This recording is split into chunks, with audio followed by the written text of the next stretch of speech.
Greetings and welcome to Poems On. This is the 7th show in the series. It's the 3rd in a group of shows on the theme of parents and children. I'm Al Basile. Today, my guests are Susan de Sola and Ernest Hilbert. Welcome. Good to see you two. Hello. So we start right off, and I'm going to ask Susan to do the honors. So please. Okay, I love this this theme because I think it's actually, not always present enough in poetry. I'm going to start with a poem that I wrote, sort of in honor of my 16-year-old son. He was 16 at the time, I should add. It's called Shrine for 16. For he considers the top of his bureau, for he has been given a damp rag and urged to create order. For he has bottles of Armani and Axe and centers each on a Heineken beer mat. For he has folded 2 pairs of sunglasses, cheap and never worn, but kept. For he has made a diagonal display of 3 oversized watches, manly, fake, and much wanted, yet his phone has displaced them. For he has dusted 3 ashtrays and 4 lighters. For he has scattered a profusion of pot pipes, 3 with ornamental stamp, City of Amsterdam. For he has frosted shot glass, printed with cannabis leaf, a frosted shot glass. For he has 2 cool Buddhas to keep watch, the fat and laughing kind. For he has made his centerpiece a bottle of Bacardi Raz, proof he'll be 18, its seal unbroken. For it is flanked with 2 cocktail glasses from a disco in yellow and blue, bearing stamped images of surfboards. For he has kept my cut-up Amex card, it too is cool. For he has 2 boxes of condoms, still in their cellophane, in tangerine and teal. For he has kept 2 well-creased Durex singles still in their foil, often rubbed in contemplation between finger and thumb. For a big bong squats left, a Balmoral cigar case rising improbably from its funnel. For he has a bottle opener decorated with a scorpion. For he has a pencil sharpener shaped like a deck of playing cards. For his key ring bears the ancient profile of the Playboy bunny. For he has kept a Jägermeister mini from our hotel bar. For he has a laser in the form of a tiny pistol that once caused a flap at airport security. For he has hung above these things a fallen street sign whose arrow now points northwest. For he has impaled a beer mat on the nail that hangs it. For on the nail dangles a bottle opener, an ergonomically shaped female torso in tin. For it is ready for the grasp of his puppyish, oversized hand. For he has set on the lip of the bong a plastic doll, a yellow, white-gloved, grinning M&M's man. For he waxes manly and grows boyish, for he grows. Thank you. That's lovely. I love it. I'm certainly hearing the, Christopher Smart and the syntactic parallelism. And it's really wonderful because you're creating a life out of it. It's like a still life, like a grandmaster painting, an old master, and you see the trappings of these young princes and merchant kings and sort of all the things they had that are sort of midway between childhood and adulthood. And you really carry that with such elan and such humor, and it's really tender and yet fun, poking a little fun there. I really enjoyed that poem. That was wonderful. Thank you. Thank you so much.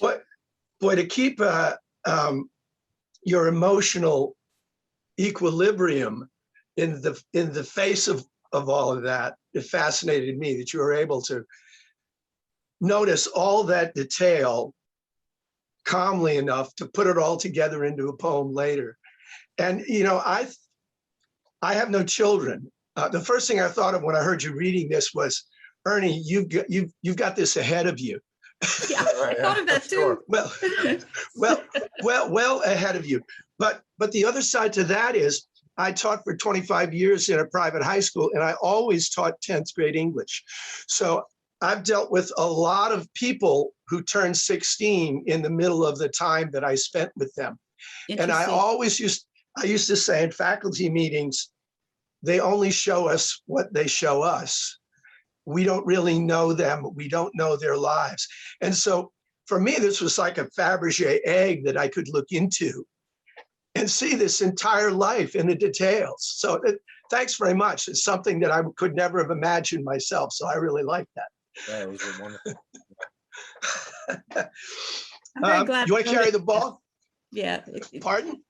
I just wanted to say, you know, he's past that point. We're probably at the point now where we want to deconstruct that altar, you know. So you know, I'm very glad I wrote it, because that's one of the things a poem can do, is it can, you know, it can keep it in a way. Yes. And you're only 16 once too. Exactly. Yeah. Wow. Well, Ernie, you're up.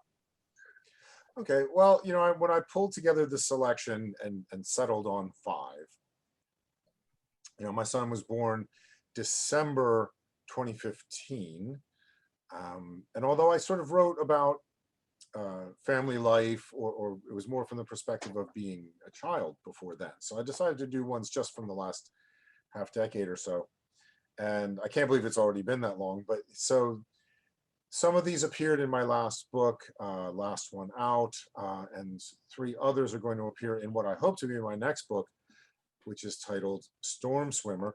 When I put the 5 together, one thing I noticed that I dwell on a lot in these, which I didn't notice at the time, is the quality of light, particularly sunshine. Because not, at the risk of being a little corny, I mean, my life is a lot sunnier now that I have my son Ian.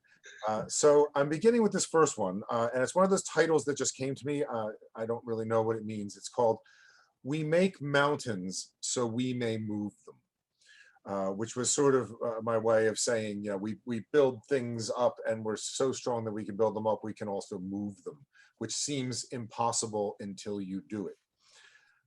This poem is just 4 quatrains. It was in Asheville Poetry Review's 25th anniversary issue, which was 2019.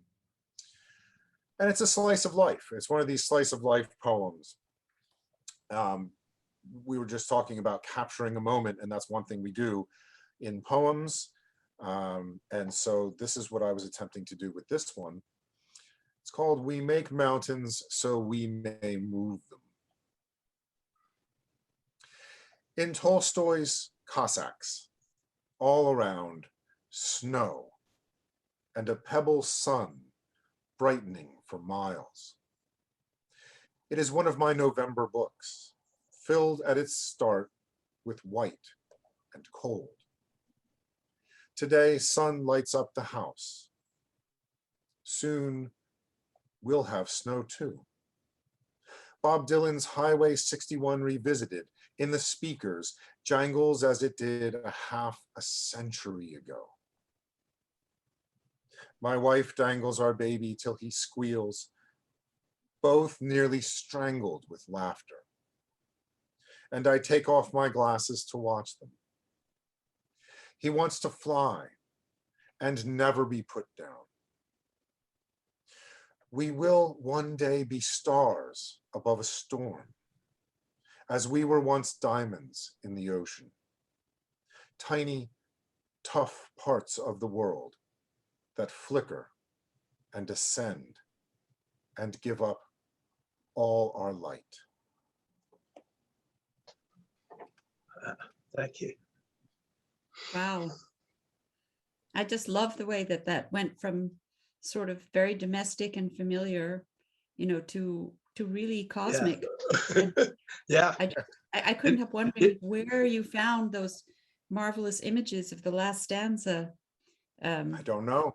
They they're literally just came to me out of nowhere. They're just marvelous. And I love that they're tiny and tough. Just loved it. Well, we are. Yes. Well, let me ask both of you, because you do have children. Does the arrival of a child in your life recondition the way that you experience everything in the day-to-day?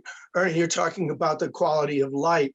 Do you begin to see the world anew through what you suppose your child sees through her or his eyes? I mean, this is something I will never experience, and I've always wondered how that other life changes the way you see things, not just the way that you behave. Ernie, why don't you answer first? It's more fresh for you. Sure. Well, again, it sounds like a cliche to say, the child taught me to see the world again, or brought my own youth back, but it does. I was almost resistant to it because it seemed like such a cliche, but when you live it, it's your entire life is the child in our case, and it changed everything. And as he is discovering things, I start to notice things, because something that would seem dull or unimportant to an adult is still exciting for him because it's the first time. So when I say, look, there's a hawk, see the hawk circling, and he's very excited at that. Or I say, look, there's a caterpillar. I never would have noticed that before, and he loves it. And he squats down and wants to look at the caterpillar on his own scale, right there, and you experience all these things new. So I'm taking him on fairly modest roller coasters, slowly working our way up. We went on one called the Tornado down in Point Pleasant on the boardwalk on Saturday. And that's a step up from the one he had done a few weeks before with me on another amusement pier. And so he's excited that we're going to do bigger and bigger roller coasters. And at my age, if I didn't have a child, I wouldn't be getting on roller coasters. I wouldn't go to amusement piers. I wouldn't, be doing any of these things. Maybe not even doing as much hiking or going to parks as much or swimming as much, but I do all this to get him out and show him the world. And his triumphs are exciting for me, more exciting than anything that happens to me.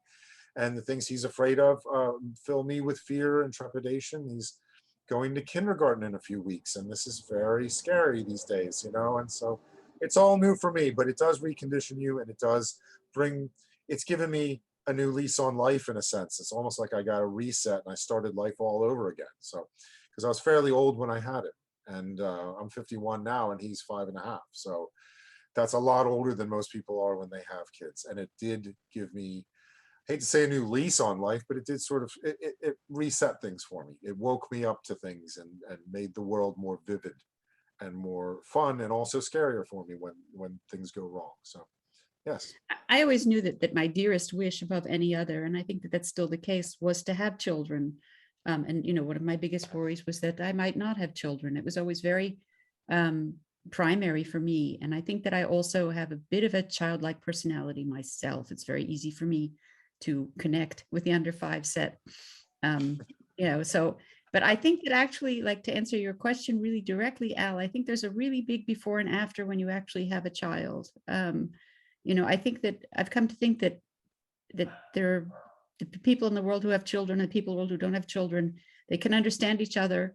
But it's just it changes you completely. And I couldn't even, probably take the whole session to try to explore all the ways, everything from responsibility and having to do things that are not always interesting, and the fascinating things you do get to do.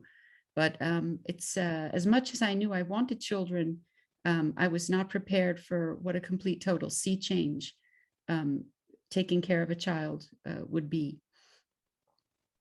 So lots of matter here. Well, this is, of course, it's something that fascinates me, particularly because I know I'm not going to experience it myself. But of course, I was a child and I had parents. And so the whole dynamic is not foreign to me. I'm going to start with a poem about 2 children who are not mine, but who I was privileged to eavesdrop on as I was walking down a sidewalk behind two children. And I don't know whether your children fit into either of these categories, but they're very distinct categories. It's called animal crackers. 2 children, 5 and 7, by the look of them, walk close together just ahead of me along the sidewalk, looking down. And taking turns, they dip into the box of multicolored cardboard, lifting out one little animal after another. Siblings, it seems, with yellow hair. They lean in, meaning to shut out the world. But I, unnoticed, close, can hear their conversation. I bite the heads off first, The younger one, the boy, says thoughtfully, so they don't feel any pain. The girl, her tender curls despair of adult beauties, bouncing down in rhythm with her words, replies, I bite the legs off first so they can't run away. We have to ask if this is based on a real event. Absolutely. Incredible. This happened 30 years ago or more, and it was indelible. So again, not only do I not have children, I didn't have siblings. So listening to what I took to be two siblings walking together was also a great look into another world for me. So, well, kids start trying to outdo each other from what I've observed from a very young age, and they also Really? love shocking the old folks, and saying things they know will get a response. And even if you just overheard it and they weren't aware that you were listening, they might have been sort of comparing notes in a way that seems really cruel to us, but the same way that they can be so incredibly sweet in an unfiltered, loving, trusting way, they can also be very cruel without meaning to be. And so all that is part of the innocence, I guess, that William Blake was trying to capture, versus the experience of we have guile. We know we purposely don't try to upset people, usually just to save ourselves the trouble. They don't even think 1 second ahead of what they're doing. Everything is, Right. I bought my son a watch, and I realized like time doesn't really mean anything to him. When I say you have to wait 1 hour, then we can do this, Yeah. you might as well be saying it's never happening. Like Yeah, he yeah. literally wants to do it right away. And so Wow. time, they exist sort of free of this chronometric straitjacket that we have been wearing for the last 500 Wow. years in the world. They don't have it yet. And I almost don't want him to learn about time until he absolutely has to, because I don't want to spoil that. But Al, that's a wonderful Well- little observational poem. I enjoy. That's very funny. it's very funny, Thank and it's really also so admirable the way that you crafted it into a almost sonnet-like poem. And and you also really feel that that these two statements from these two children might actually encapsulate their attitude to life for decades to come. They're just so opposed and so unexpected.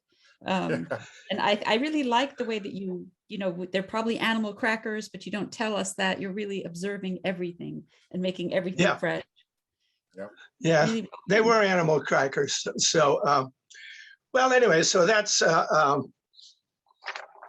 my way of getting started. After that, I'm going to move on to my actual family, as you'll see, but not until after Susan has taken the next round.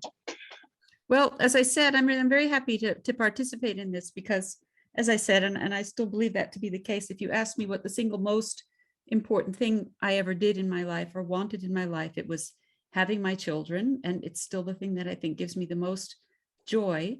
But the size of my family very quickly spiraled out of control because I had a daughter with my husband from his first marriage.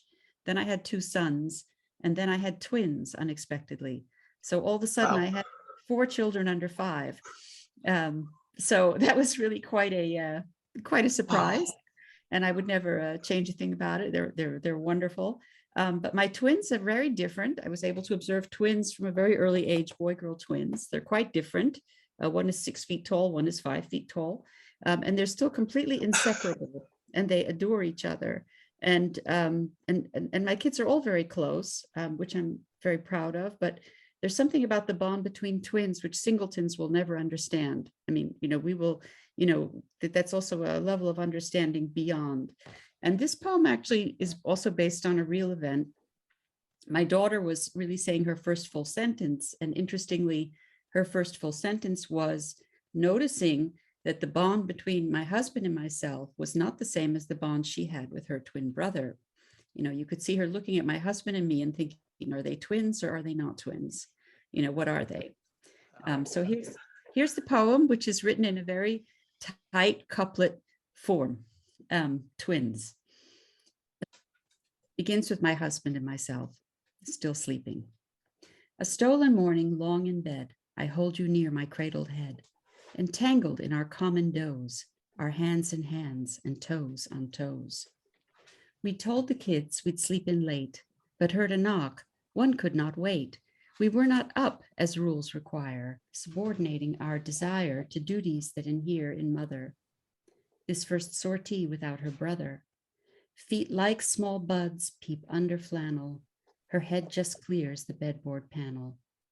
A tiny finger to her lip, she gazes, haltingly let slip, that she is thinking, taking measure of our strange rarity of leisure, of our appearing one, though two, while barely speaking yet she knew that it was somehow less and other than her deep bond with her twin brother. What play of judgment at this vision directs her gesture's slow precision? The finger rises up and limbs us, then the word that ends begins. Its verdict, twins. You are not twins. It's so cinematic. Yeah, it's as though I could see this done in part of a film. It would be a memorable scene within a film. I mean, the details are so concrete and clear. I imagine that I can see her. It really gave me goose flesh, because I'd never heard her articulate a whole sentence before. And it was such a judgment also. Yeah. Yeah. One she would still make, she's quite, twinship is very, very important to twins.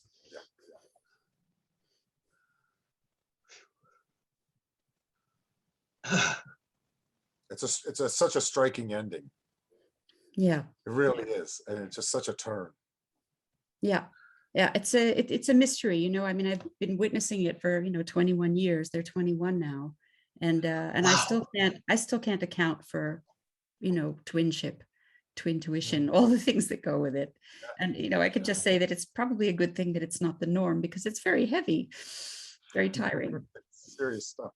Yeah. They sometimes develop their own language. Isn't that the case? Yes. They're known to actually develop their own language, and people talk about them having an almost telepathic bond with each other, and they can tell when another one's in trouble or something like that. David Yezi also has two sons who are twins. They're very tall. They're taller than me now, and so I've known them since they were very, very tiny, when I would visit his apartment in New York City. So yeah, I've seen them. Well, they experience everything together, from the beginning, and I think they also have a very, they have a very strong sense of protection from each other.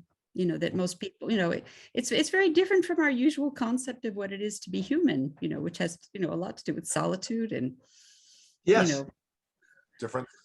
Yeah. Do they currently live together? And can you imagine a time when they would choose to live separately?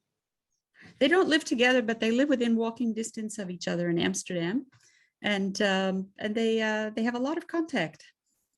Yeah, and I think that actually I learned a great deal from them about relationships, because they always gave each other space as well. So they know from the beginning a lot of things that it takes some of us, a lifetime to learn, because they learn it, as they go along. It's been interesting, and I actually almost didn't want to write this poem in couplets, because I thought it would be too much twinniness, but it wanted to be in couplets.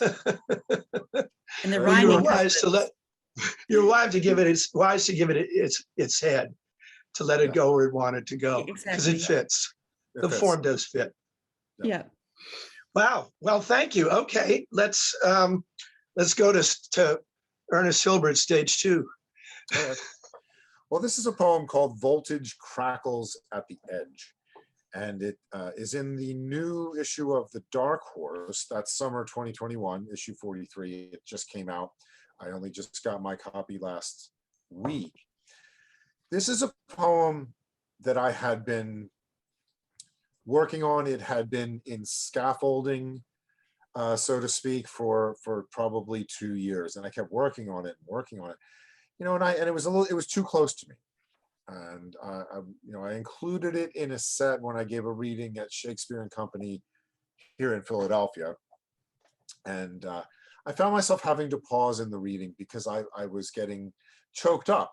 I was getting that feeling you get in your upper chest And it was difficult for me, and when Jerry Cambridge, who's the editor at the Dark Horse, said he was on the fence about it, leaning against it, I said, well, let's work on it together. If you have time, why don't we take a look? And he recommended some changes because he had a saner, more clinical approach to it because he didn't write it.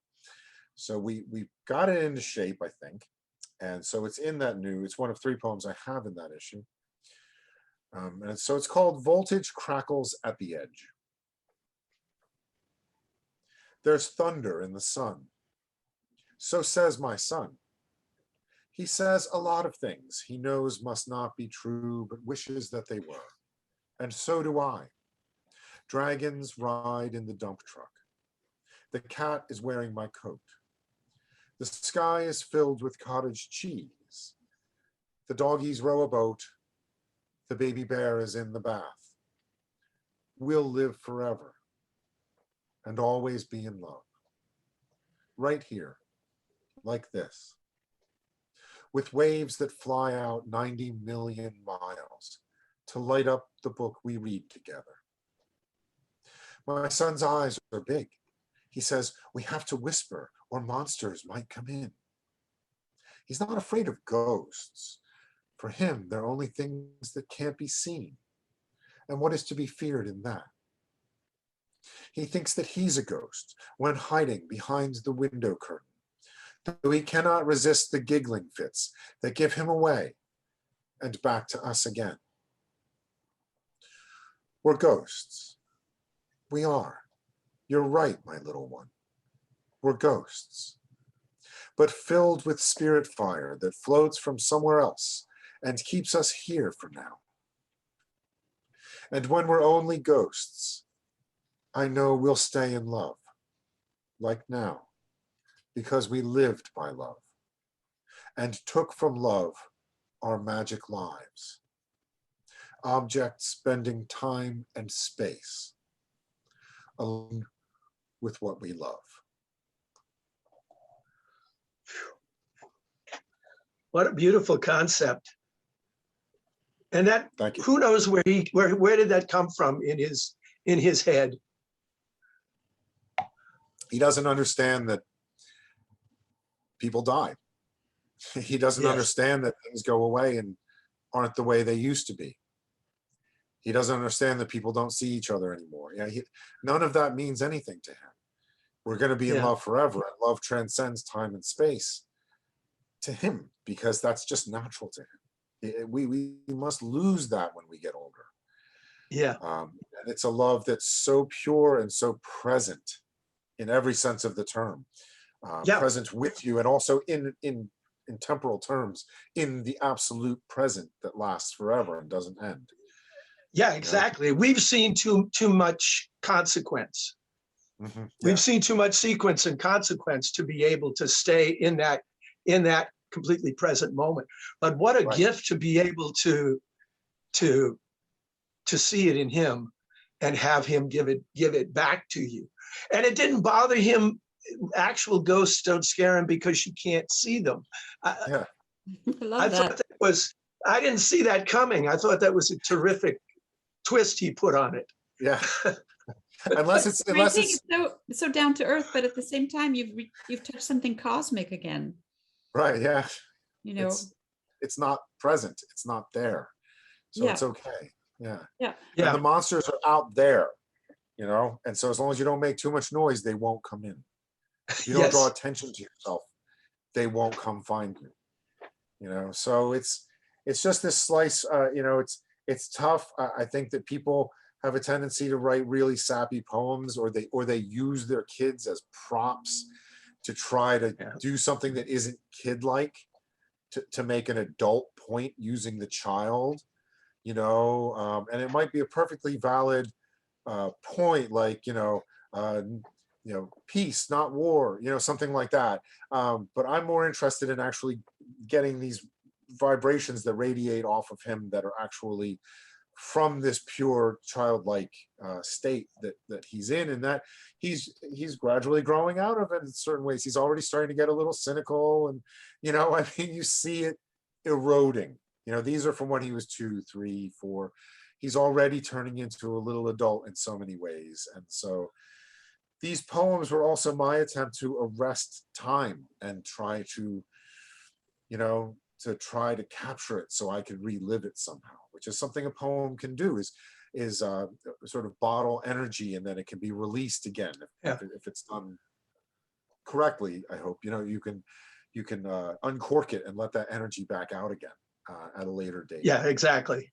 It's one of the blessings of artists, and particularly poets, that that when we write, we re-engage with the reality of whatever the poem is, but then we have an artifact that others can share later.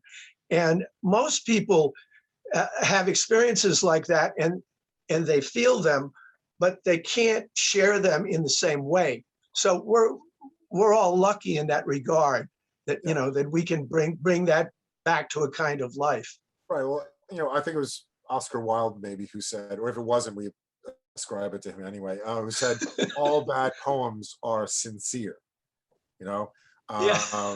So it's easy to just gush your feelings, which is unfortunately what I was doing in that poem until I got it under control. You know, and I'm using the word a little bit loosely here, but T.S. Eliot's notion of an objective correlative to sort of capture a sense of relations and images that can recreate the emotional state in the reader on the other end. Is a real challenge when you're a poet, because you know, control is one of the things that's very hard to do when you're dealing with extremely emotional things. And yet without that emotional reality underpinning it, poetry can become wooden or you know, too philosophical, too abstract. I really believe that the best poetry does have some emotional fire underneath it that warms it up. Don't want the pot to boil over too much, I guess. The other thing that makes it challenging is that the emotions that we're often dealing with, and your poem and the one that Susan read immediately before it, are both great examples, because they crystallize these emotional moments that have so much to them and behind them.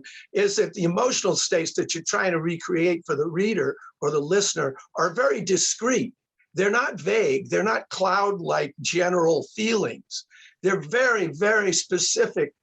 They're concentrated, and that's where their power comes from. But you can't flop around the issue. You've got to nail it.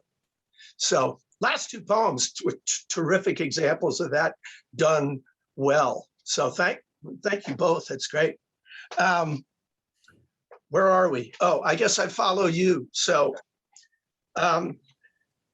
it wasn't by design, but oddly enough, the poem that I'm about to read also is contained in the current issue of The Dark Horse. So Jerry Cambridge hovers over the proceedings in an unusual way. He always this does. Is called, yeah. Cut out. This is called An Ordinary Story, and it's about my father and me when I was a child. And it explains itself as it goes, so I won't say more. An Ordinary Story. It's a time-honored, celebrated tale from my hometown, how long ago a wagon barreled up with whiskey sought a shortcut across Canosa Lake, late in a winter milder than its predecessors. Out over the expanse, the surface groaned, cracked, and gave way as the hooves punched through. And soon the horses, wagon, driver, barrels slipped down into the frigid depths, all lost, except for a faint whiskey tinge that lingered on thereafter, sweetening the water. With my new skates in hand one winter day, I politicked to lift the skating ban my father had imposed on city lakes. Responsible for parks and recreation, he sent out a man to take a boring. 3 inches is enough, I said. I read it in the almanac. He was unmoved. 5 inches was his answer. And my skate blades went untested for another week. The man who drove that team became a legend. His rash choice sniffed a bit like heroism. My father didn't lend himself to folk tales. Because they didn't happen, stories of those heedless boys who broke through 3-inch ice still go untold, and boys like me live on. It's in the absence of such accidents my father's rectitude sweetens the world, streaming from its ordinary depths.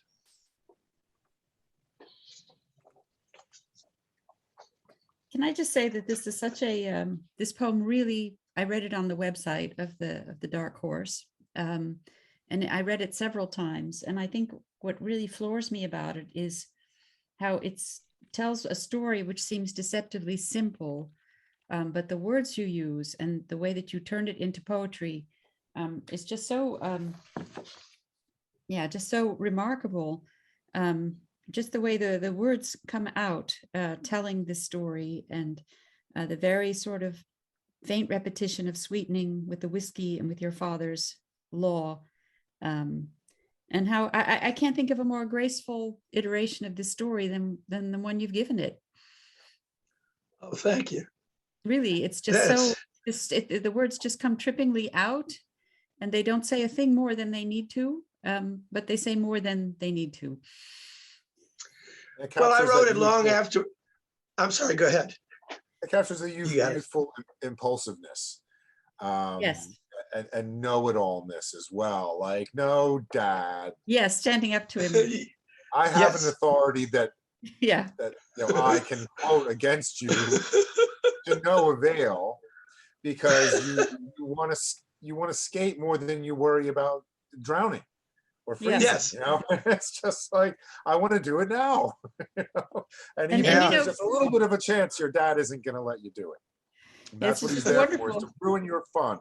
Wonderful human element. But like the second stanza is really like something out of a fairy tale, you know, with the hoofs punching through first and then the rest following, and then the tin lingering on thereafter. It really has also, it has something of a bit of a fairy tale ever after, you know, sort of singularity to it. Well, it is a real story that I heard in my childhood about something that supposedly actually happened in the lake next to, I grew up in a park because my dad was a superintendent of parks. And so we were just 150 feet from a very large lake about which stories were told. And this was one of the stories. And I always thought, they literally used to say, oh yeah, you can taste it in the water, you know, 150 years later, however unlikely that was. But there was something about it. I think it's just what you said, Susan, that there's a kind of a magical quality in thinking that a little bit of whiskey could linger through centuries as if it has some power, you know, that's never dimmed. And so that's where the whole idea of, and yet the guy that made that happen made a bonehead play. And yet he ends up in this story in which he's the only person there to play the hero. So that's, I started with that. But then my dad has been gone for 26 years, and I wrote this poem long after he was passed, nor was he a particular fan of poetry. But it's definitely, whatever grace is in the poem is what I'm trying to lend to my memory of him. It's really an homage to my dad, because he was the incorruptible one. Even I couldn't get him to do something dumb. Thank goodness. But Ernie, you're exactly right. You characterized about 10 years of my childhood. That was a dynamic.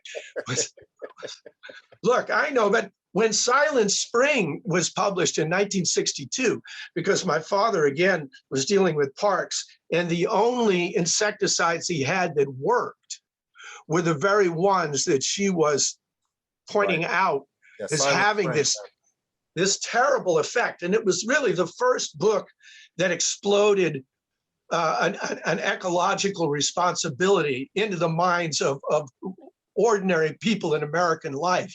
Right, And right. so, of course, I was 14 at the time, and I would sit at the dinner table and lecture him about how you shouldn't use that stuff because it's having these horrible effects.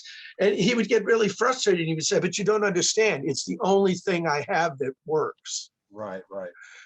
And that was, it was interesting. That was it. And I began to learn a little bit then about how everything isn't, all the moral issues are not so easy to make calls on. Right. That's also So, the power of this poem, you know, because he's this reality principle, you know, yeah, among all of That's this a other good word. stuff. That's You know, a good Freudian term. I didn't mean it in a Freudian way, but yeah, we can't escape it, can we? it's true. Well, Father. thank you very much. Those are all very generous comments, and I'm happy that you liked the poem. I wish my dad could have read it, but even if he could have, he probably wouldn't have. Yeah. But that's okay. So let's. So now we begin again. So Susan. Okay, we're going, I think, in a nice way, maybe a little forward or backward in time. This is also based on an actual domestic event that happened a few years ago. We were cleaning out the basement and we found 4 frogs who had been imprisoned for I don't know how long in a window box. They were kind of catatonic, but we couldn't really easily release them either. And when we finally secured their release, we dumped the box in the garden and they hopped away from each other as fast as they could. And this actually amazed me. And, you know, I actually have a whole, this is from my book. I feel like I should say thank you to my publisher, Alex Pepple from Able Muse Press. This is from my book. I have a whole section of poems about animals in the book. I'm quite interested in them. But I really wondered why the frogs wanted to get away from each other as quickly as they could. So I asked all the children who were present, and they each had a completely different answer. Which is not really in their words, it's in my words, but each reflects their own answer or character. 4 frogs, and I'll start reading it now. 4 frogs had fallen through the grate into the basement window box, amid some soil, a moss-grown ball, a bag, a bic in shocking pink. We slipped a plank in for escape, no use. They sat as still as stones, squared off. A friend with grit and defter fingers dared to scoop them out. We dumped the box into our yard. 2 large, 1 weak, 1 small, each leapt away, opposed, alone, at speed. The weeks behind that glass had bred no love, but why take leave with such alacrity, such vehemence? I asked 3 nearest, dear to me. Answer 1, Eve. Just hate. Cellmates in contest for the scarce bug, branch, or drop of rain. They'd stare and breathe and stare. The other frogs were all the world, a summum bleak, unbearable. They could not even see the sky. Pure rivals, hell is other frogs. Answer 2, Benjamin. Indifference. They failed to see or register their fellow frogs, who may as well have been just stones. Those stairs were empty, weak and still. Their sheer immovability conferred invisibility, confined the stop in time and place, imposed on each a kind of sleep, on each a sweeping solitude. Alexander. It's simple, neither hate nor choice, or even mere indifference. They're only frogs, for heaven's sake. They parted to improve their odds, to find fresh food, to hide once more. Escape is all about one's turf, commandment without sentiment. The frog hunts best who hunts alone. Or has my memory transformed what they said to what I heard as their own thoughts? The kids I knew leapt like frogs their separate ways.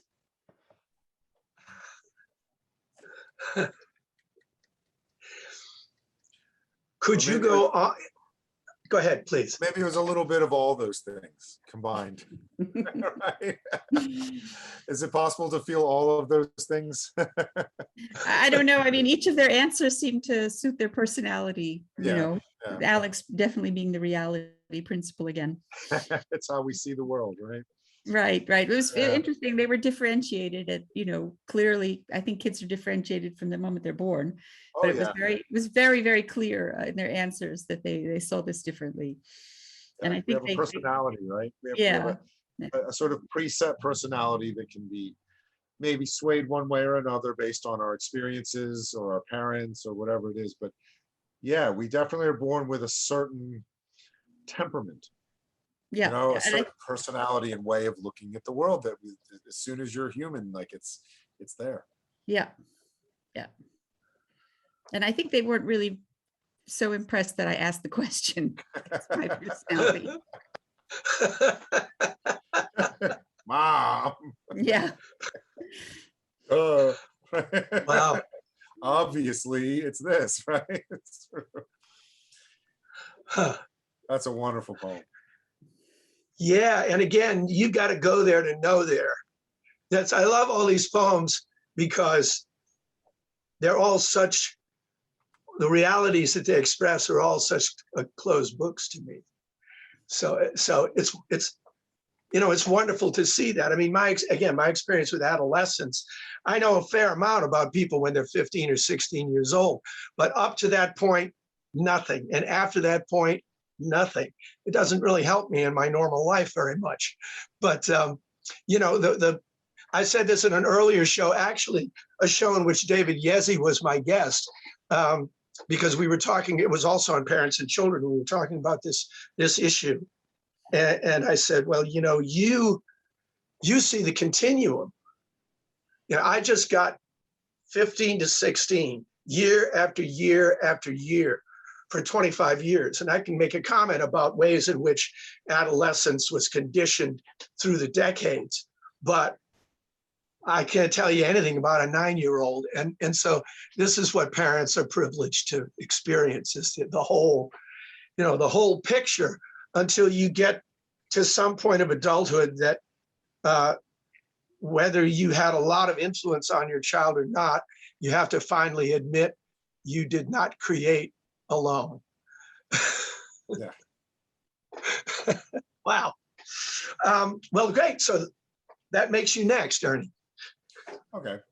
Well, this is a poem called Last Rites.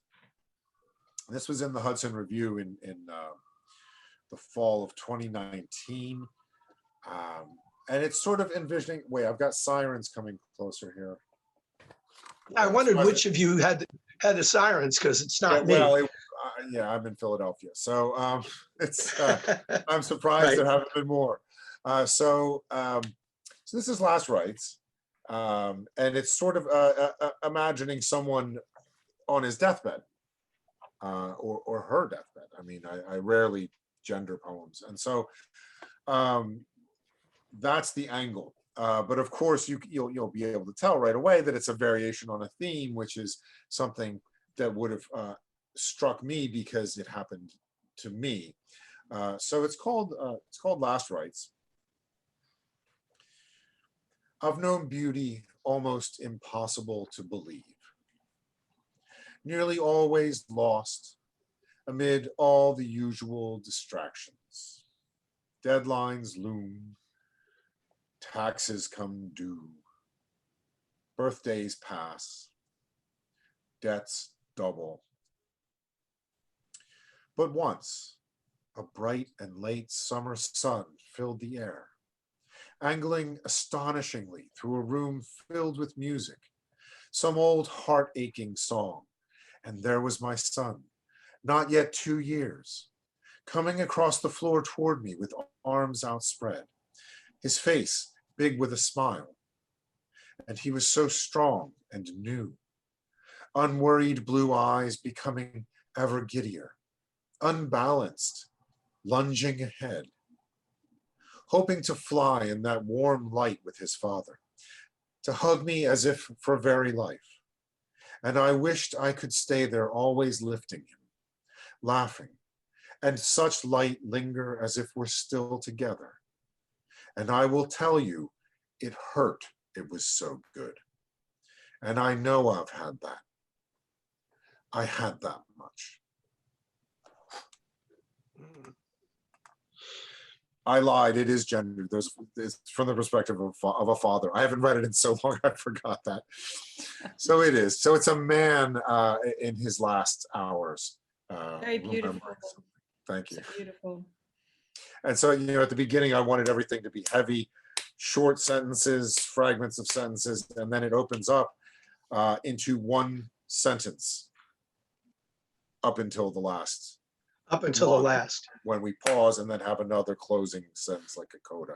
And it's this memory just suddenly being unleashed to flow syntactically and rhythmically. It's a rhymed poem as well, and just flow for almost the 3 sestets entirely. It's a kind of a wish. Mm-hmm. It's a kind of a wish for maintaining the ownership of the moments of your own life when you reach the end of it, that we can't control in our own ends. But this speaker has that at the very end, and it's a kind of a realized wish that all the way to the end, he owns what's been his. Right. Yeah, beautiful. Like Susan, and I'm going to echo Susan. There's nothing in my life that I've ever done that comes close to being a father. Like it's far more important to me than anything else at all. Nothing even comes remotely close. Perhaps that's because I've lived a very boring life. I don't know, but there's nothing I've done. I haven't, but nothing really comes close to that. And it's hard to capture that. It really can be overwhelming, and I didn't want the time to go away. I mean, I used to sometimes. I try to control myself better now. I'm very emotional, and I can be sort of emotionally hyperbolic at times, and I would just start weeping because I'd be so happy, and I'd realize this is it's fleeting. It's like you live it, but it's going away, and you may be that moment happier than you ever will be ever again. Like sure. That may be true, and you don't even realize it at that moment because you're bothered by things. You're worrying about things. You're thinking, what do I have to do? Where's a deadline? And what do I have to do tomorrow? And all these things. I never filled that out. And those things, they kill the moment for us. And it's easy as an adult to be anxious. And you have to have some anxiety. You have to have some guilt. You have to have some sense of needing to do things. Or else, you wouldn't get anything done. Your life would be a disaster, but you can't let those things get in the way of feeling things and living them, but also of writing poems, because it's easy to say, to just, I have another poem in which I talk about the sense that the poem you're working on at any moment could be the last poem you ever write. I think sure. I got that from Auden, actually. I think it's in the Dyer's Hand. When he says, what is a poet? A poet is literally poesis, a maker. A poet is someone who makes. It's not an identity. It's a craft. It's an action. It's the making of poems, and he ruminates on the sense of, the poem you're working on at any given time you may never write another one, which seems almost absurd given how incredibly prolific he was, and with such facility he was able to write. But it is true that it's a high wire act, and everything you feel and every time you are creating something, it might be the last time that ever happens, or it's ever that good, so that's some of what was going on. And that's one of those poems. That poem came to me very, very quickly and very naturally. And I was really thrilled because, after he was born, I did write the 5th poem I'm going to do today came after he was born. And then there weren't very many for that first year because we were just so exhausted. I was working full time. I was still doing other things, maybe writing for newspapers. I think I was still teaching on the side, taking care of a house, trying to take care of yourself and your family, and you've got a child that young, and we didn't have really much help, in terms of, family members are generally not really very close to us, physically, that is to say. Physically, they're not close enough to us to really give us much, geographically, that is. So yeah, that first year was a tough one. And when that one came, that was probably like the second year. I guess I say in the poem that he's not yet two. I think I might have said in the poem. Yeah, You did. and that's You did. also for me a marker, because I wouldn't remember really when this happened if I didn't do that for myself. So this is almost like a journal entry, you know, Yeah. large in verse. Well, that's why I repeat what I was saying before about how it's a cross to bear, but it's also a blessing for us to be creators, because you have these artifacts that you've brought from those moments, even though when you experienced those moments, you were in a whirlwind that didn't allow you the repose. Right. To take a step back and let it all sink in. So imagine, yeah, go ahead. No, you finish, Al. Finish your thought. Oh, no, I was just going to say, imagine the people that have to try to hang on to their memories, knowing that the profusion of events in their lives are such that they will never be able to remember 1,000 things that their child did. Yes, yes. I because think they're going to do yeah. These are sort of, I was thinking like spots of time, you know, in the Wordsworthian sense, you know, that moment in the poem of the toddler, approaching his father with so much joy. You know, there are, however many thousands of moments there are, there's always sort of a top 5 or 10, that are just irreducible, that you just never forget. Yeah. And I think that also came across really, really, really well in the poem. Wow. Well, I didn't anticipate that the conversation would produce a kind of a segue to the poem that I'm going to read next. But in a way, it has, because this is, although this is a poem about my grandmother, it's about what changes and is lost with time across cultures and decades. And it's called Chicken and Green Olives. Just as the taste of some delicious dish enjoyed by others in a distant time is lost to us today, because the key ingredients which lent it the piquance that so enchanted them can nowhere now be found, there is a subtlety of feeling gone from our world. We give familiar names for what we think persists to substitutes. I know I cannot recreate the taste of my grandmother's chicken and green olives, browned with potatoes in a metal pan, though I remember how she had to get down on her knees, a wooden match in hand, and stretch to coax the bulky gas aflame. I can prepare a chicken dish with olives and add cut up potatoes and pretend my version is the same. But memory forbids me from believing in my claim. I lack the power of reanimation. How far from me are the flavors that she knew from her own childhood?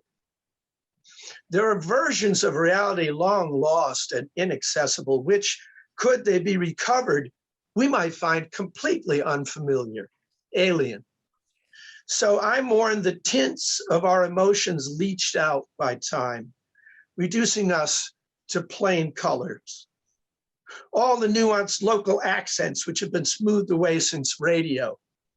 The handmade music musicologists could not record before it disappeared, leaving us with music batter whipped.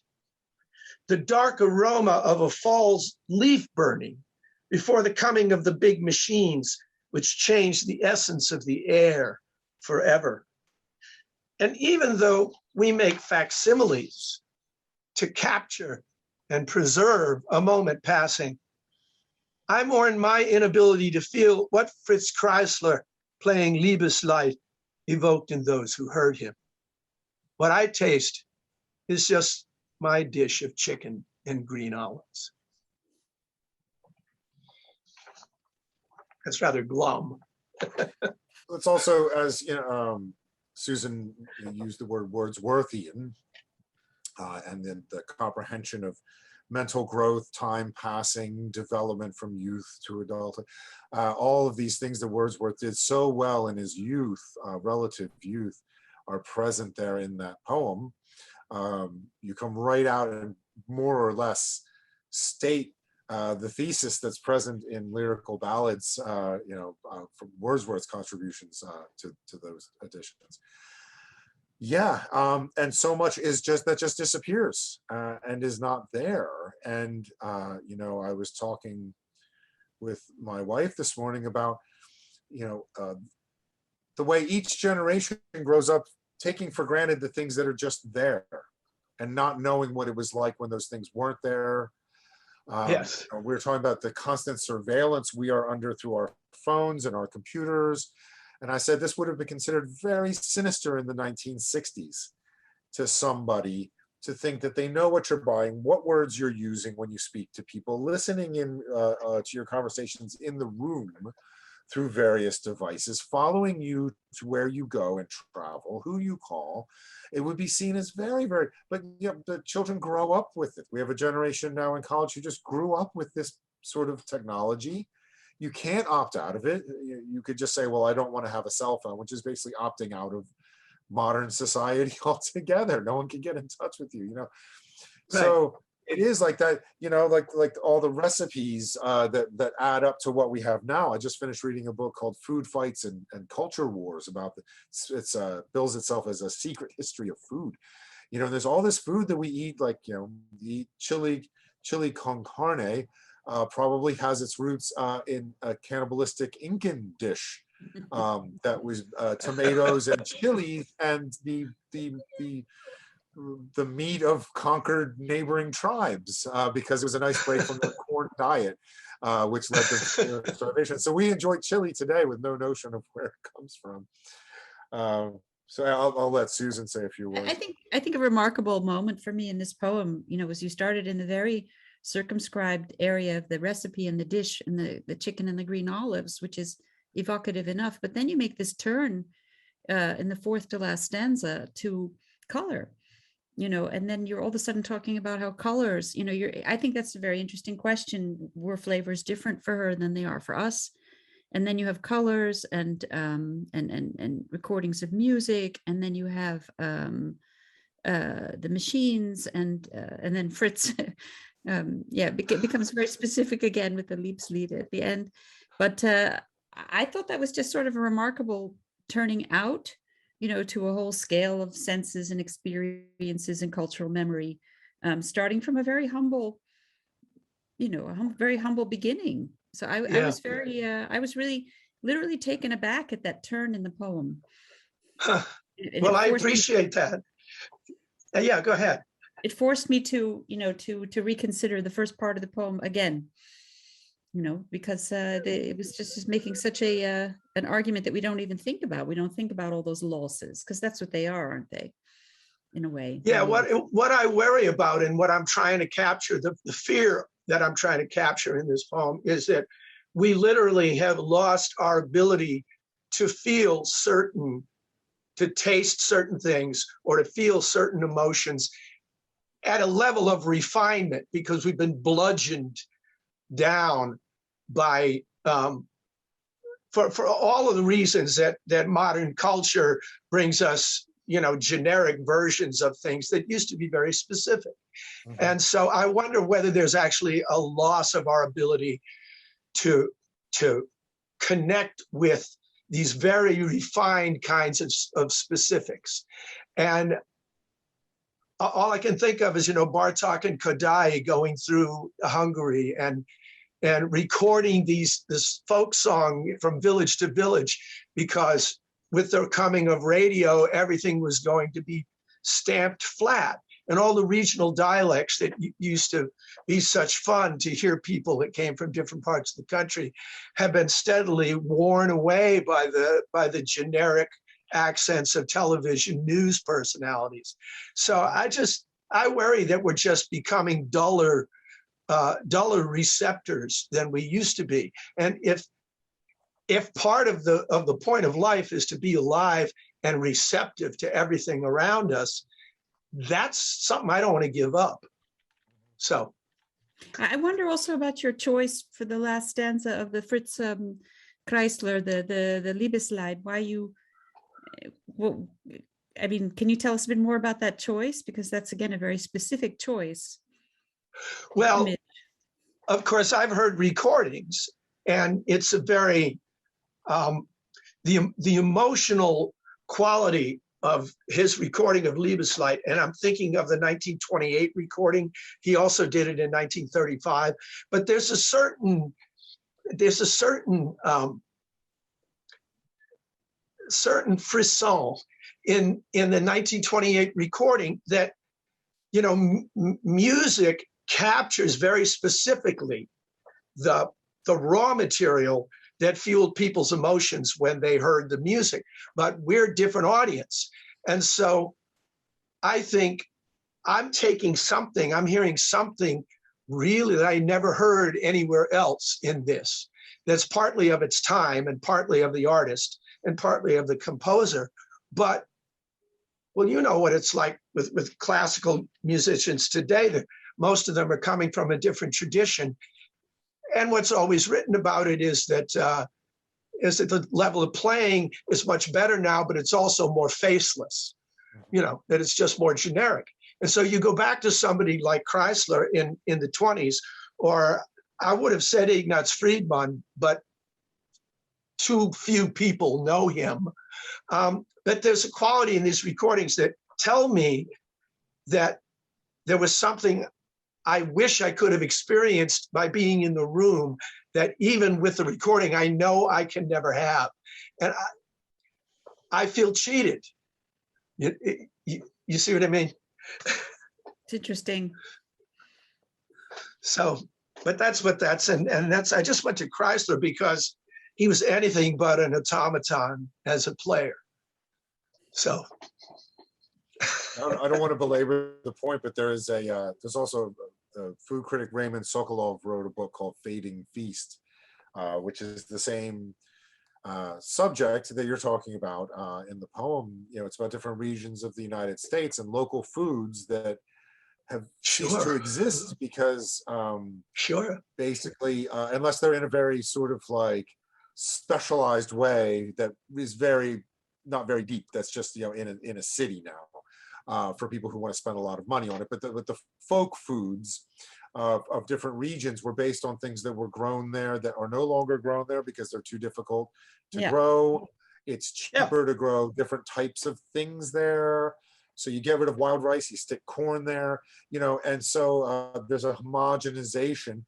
Things are too spicy for the palate, and so people don't want those anymore. You can't get them anymore. Exactly. Or the way that the meat is processed is now illegal.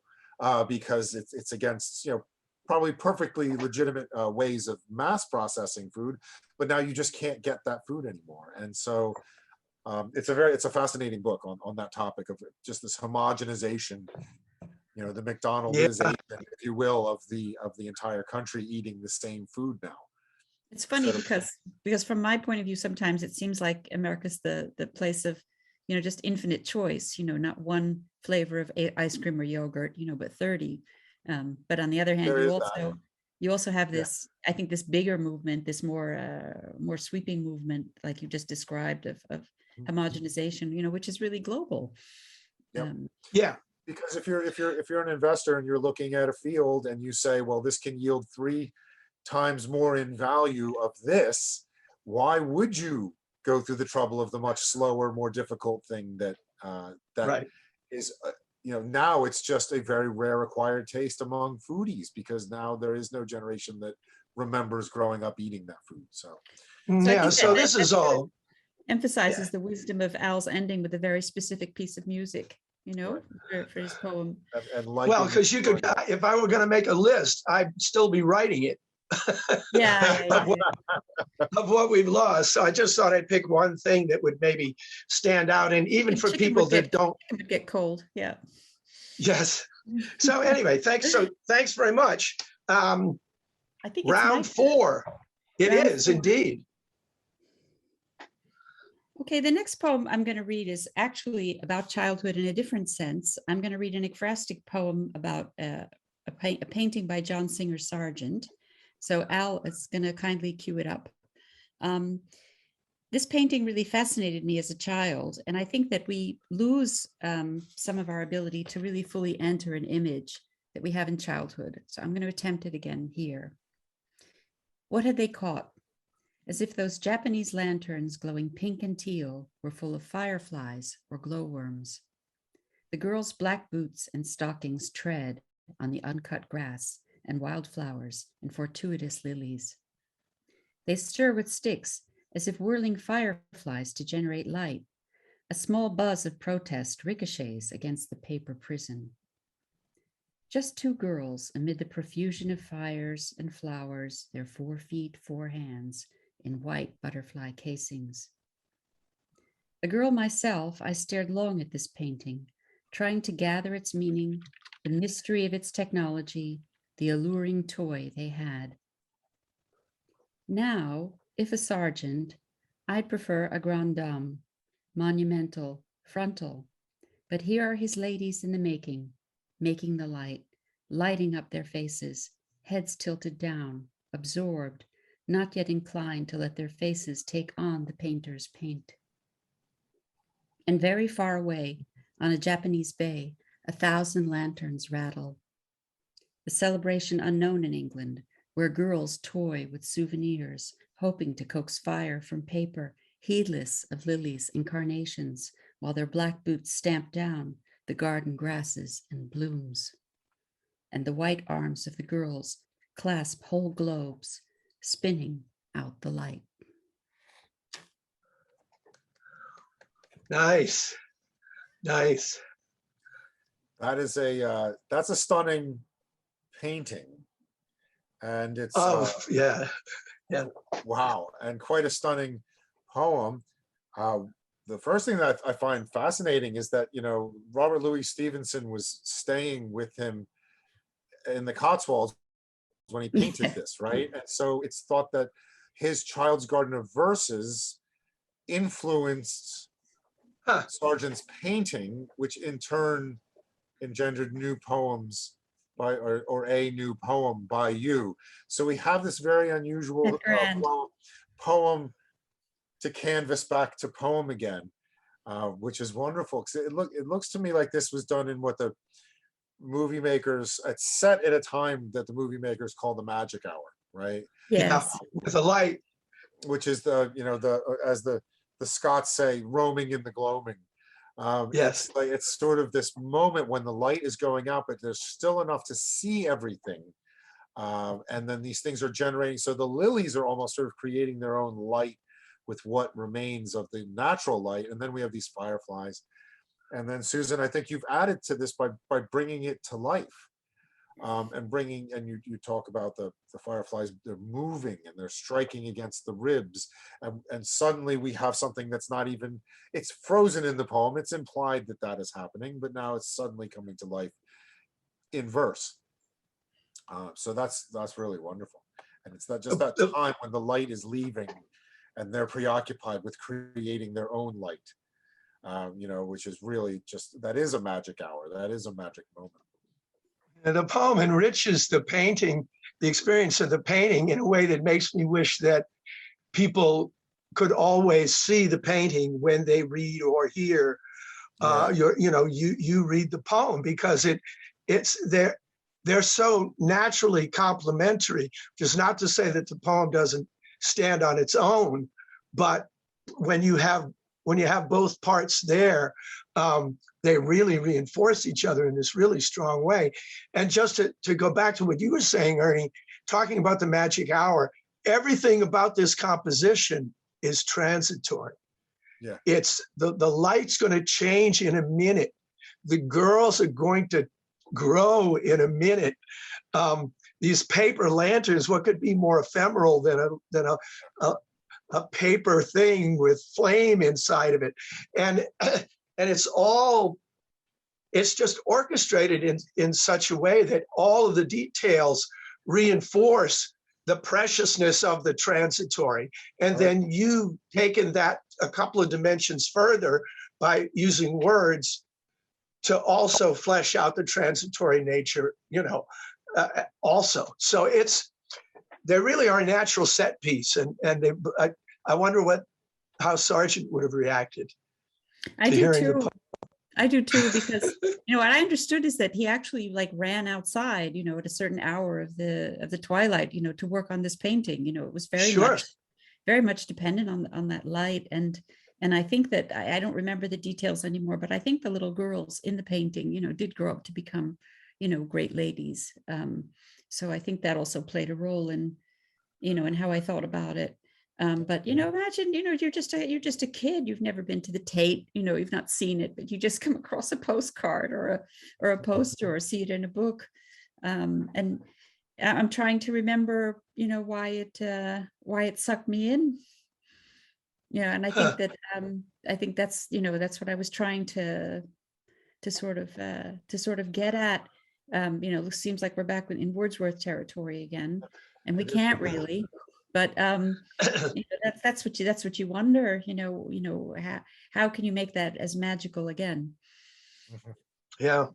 And our Sargent's not here for me to praise, but one of the things that I particularly value about this painting is that the grass beneath their feet bears the stamp of having been walked on. Yes, the black a little bit. And, Yeah. and if you've ever like played ball where you lose a ball in grass like that, and you have to look for the ball, and as you're walking, you're crushing the grass down beneath your feet and making it harder to see. You get this patchwork of directions for the grasses. And this is, I mean, it looks the way grass looks. But again, that's for me, that's as transitory. I mean, mostly the grass is going to go back to growing straight up, but for a little bit, it's going to look like this. Yeah. So that's a little bit the violence of the girls too. The heedlessness of the girls. They're intent on their lanterns. But this is also a great thing about your show, Al, because I actually have never read this poem ever before for an audience, because that's the problem with an ekphrastic poem. If the painting is unfamiliar. Yes. It seems, like I've just gone off on a train of thought. So it's very nice to have the opportunity to read it. Thank you.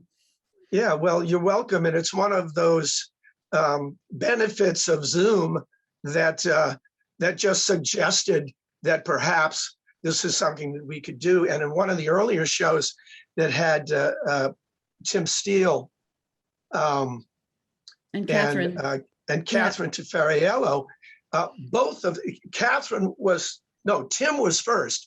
He had written a poem for his mother to be put on a brass plaque to be put on a stone, and so he had a picture of it.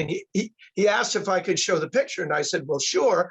And because we were all in the same email cycle, Catherine said, well, if you're going to show that, I have a poem about a photograph of my mother and me and my sisters. And I would read that if we could show that photo. And I said, sure. And then I remembered that I had a poem about a photo of my father holding me in his arms at a St. Joseph feast when I was 2. And I'd never read that either, for the very same reason. So that each one of us had an opportunity to use this particular resource. And I'm really glad that we're doing it again, because invariably we all said these are poems that we don't do at readings. So I wanted to just, before we move away from the poem, I wanted to just ask about this. I mean, it seems like a play on words, actually. It seems to at least have the two meanings connoted, but there's the line that's saying they not yet inclined to let their faces take on the painter's paint. Wow. Which is the sense that they're not inclined physically in an angle to let him do portraiture of them, but also not inclined, as not disposed to do so. Yes. Shyness or just more occupied with what they're doing in the moment. Because I think it's absorption in the moment, and I think it's that pre-femininity, that is now interesting to me also. That sort of freedom of little girls. Yeah. Wow. But I'm really glad you noticed that, Ernie, because I think it was one of those, sort of unintentional puns, but I think I think both meanings are very much there. And, in the line that says that, now if I were to have a sergeant, of course, if I were, to have, I would probably prefer a great portrait. But that, I think that's, here are his ladies in the making, Yeah. not yet inclined to let their faces take on the painter's paint. Yeah. Wow. Yeah. Physical, heads tilted down, absorbed, not yet inclined. Yep. Yeah, And one of lovely. them, we don't really see her face at all. We see a nose and a cheek. Yeah. Yeah. Right? And then the other one, we don't see her eyes. We only see the lids because her eyes are not closed. They're looking down They're looking Yes. down. into what she's creating, into this magic lantern, the fireflies she's trapped. She's trapped in the natural world. Yeah, they're not aware that they're being looked at. And of course, in There's most of the great Sargent paintings, you are facing the Right. world in There's the painter. There's in the no painting. self-consciousness of status or beauty or propriety or any of that Right. yet. That Which, really Yeah. makes it a full return to girlhood right. in a way. And all of those things can be empowering, but also imprisoning, when the time comes. And so they're free of that now.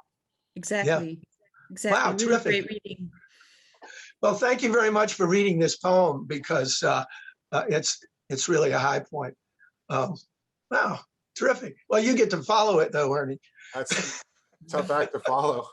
So if we were to call that a very feminine poem in a sense, this would be something of a masculine poem in a sense again. This is called Super Bowl Sunday, and it's it's based on a bit of a story as usual, and so I'm my son, when they're very young, so this would have been if it's a Super Bowl, it must have been early February, I guess, of the year he was born. So I don't even remember who was playing. None of that matters to me anyway, or really to anyone. But people are always looking forward to the next season. He, at that age, he would have been just weeks old, maybe 2 months old, or not even. They can't control their body yet. They're sort of formless still, and so he couldn't control his mouth enough to smile or to speak. He sort of was making animal-like noises still, but he's a great smiler, and he really does have this smile that just really just captures you, when he turns it on. And so this was the first time he smiled, and he was imitating me. It's like everything else he did, they imitate you. For better or worse, they imitate you. And so we were sitting on this couch as the light was going down, which it does fairly early in February.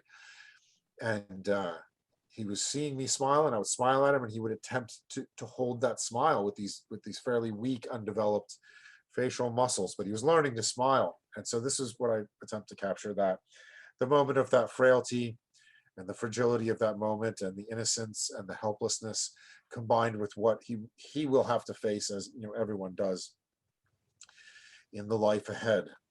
So it's called Super Bowl Sunday.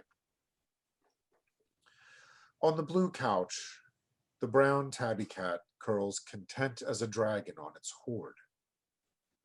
He claws lazily at a drift of junk mail, then lolls back on a lopsided pillow. Beside him, I hold you, not yet one, my son swaddled in butterflies. You stretch, cheep like a finch, burble and plop open your wet mouth, like a koi lapping at a leaf on a lake.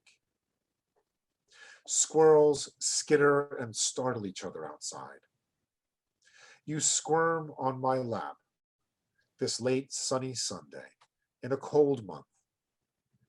This is enough. We abide. I'm reading a wife's memoir of her husband, a poet as sentimental as I, as foolish, and as easily made up of failures, sometimes as stupidly happy. Don Giovanni roars, cast down into the depths of the black stereo. Soon the great game will commence. Towering champions, created to win, will strut to their positions and pose. burnished, armored in emblems. Lenses will zag and pan as the colors crash and tumble all in a triumphal heap. Already the light is leaving, and windows brighten across the street. In the edging dark, unsure, you imitate my smile in miniature. You're first. Not long held, but you will try again.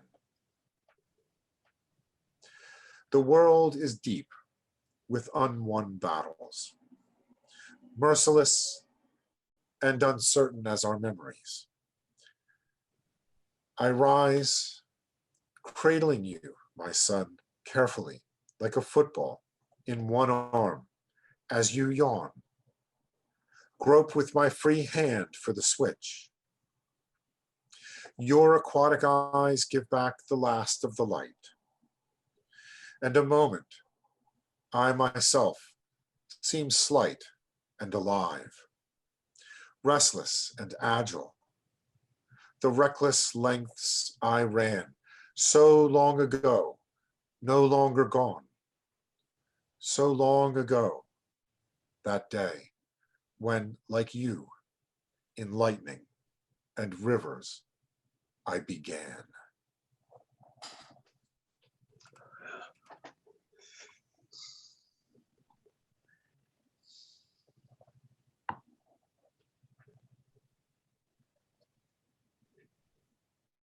Can a newborn focus on